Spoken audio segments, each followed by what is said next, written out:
Okay, this video is for the installation and settings and a little bit of review of the KDLINKS X1 dash cam.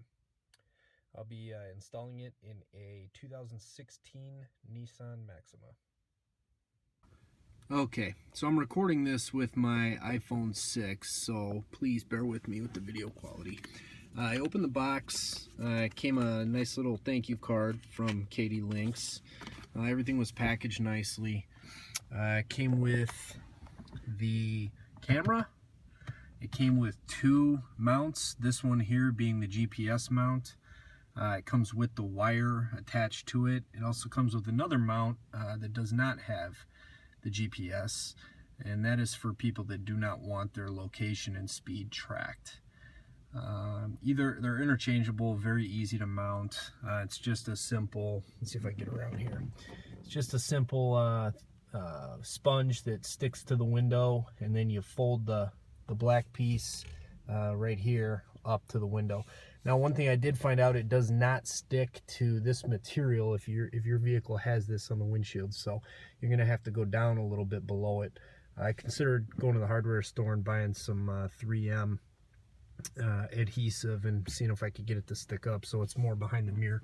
So sitting in the driver's seat, this is the view I have of the camera. One concern that I do have is theft. You know, with the camera sitting there like that, you know, in a parking lot somewhere. I live in the city of Chicago. It can be very easily stolen. So I may consider unhooking it from the mount and storing it away when I park the car. But onto the video. It comes with two cables, one of which is the car charger offering power, and the other is the cable that connects the camera to your computer for downloading videos.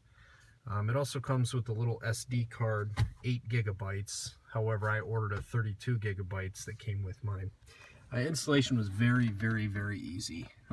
No tools required.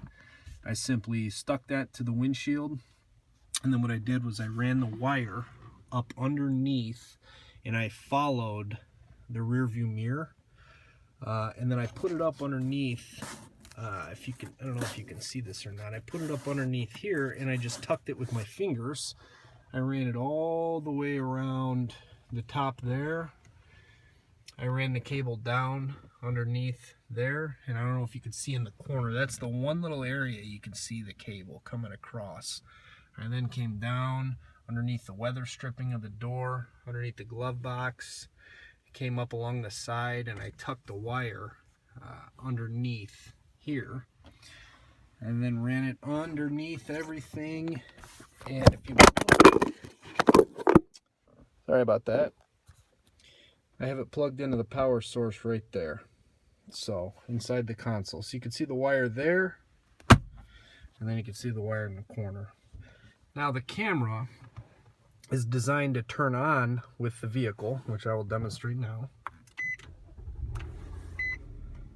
See, it powers on automatically,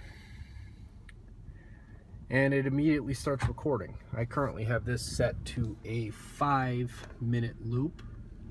If you can see that. The little battery flashing in the lower corner means it's connected to power source. I have it set to 1080 high def. The little car symbol up there with the shaking basically is a G sensor in case you're involved in an accident or any sudden stops. The camera will detect that and lock the video, so it's stored. I've got the wide angle view on right now. The quality has been superb. I took it around the block, filmed it, brought it home, plugged it into the computer, and the video quality was excellent. I may actually even add some video to this to show you. Right now I have it recording audio. It's very simple to turn that off. You just simply hit the menu button on the side over here, hit it twice, pops up a menu, asks whether or not you want audio, etc., etc. recording. I don't know if you noticed, right now the car is still on, but the camera appears to have turned off. Well, it didn't really turn off. I have it set to blacken the screen after 1 minute. Now your settings are 30 seconds, 1 minute, 3 minutes, 5 minutes. If you'll notice, there's a very subtle little blue light that blinks right there. It's very hard to see, but that lets you know that it's still recording in the background. Now the camera will continue to record 5-minute loops over and over and over and over again. With a 32 gig card, it stores somewhere between the neighborhood of 8 to 10 hours of video. So, and then it just loops over it itself and continues to record after that. It's really a great feature. Now when you turn off the vehicle, the camera, give it a little bit. I think I may have it set to continue recording for anywhere from 10 to 30 seconds after the power is disconnected. Oh, actually it's already stopped. If you'll notice, the blue light just turned off. But the camera stops, so it does not drain battery. There is a feature on here that will allow the camera to record if it detects any motion or movement, like somebody bumping your car while it's parked. The only problem with that is then you got to leave the camera out on full display for someone to come by and steal. So depending on where you live, you may or may not be comfortable leaving the camera inside your vehicle when it's parked. I narrowed my dash cam video, my selection of dash cameras down to the KDLINKS and the Falcon Zero after very extensive research. I narrowed it down to those two, and I decided to go with the KDLINKS.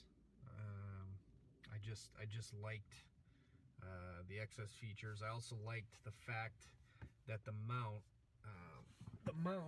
especially for the GPS, the GPS sensor is connected to the mount, and the wire is already pre-connected to it, which goes straight down to the camera and plugs in. With the Falcon Zero, the GPS sensor is a separate unit that needs to be mounted somewhere in the vehicle.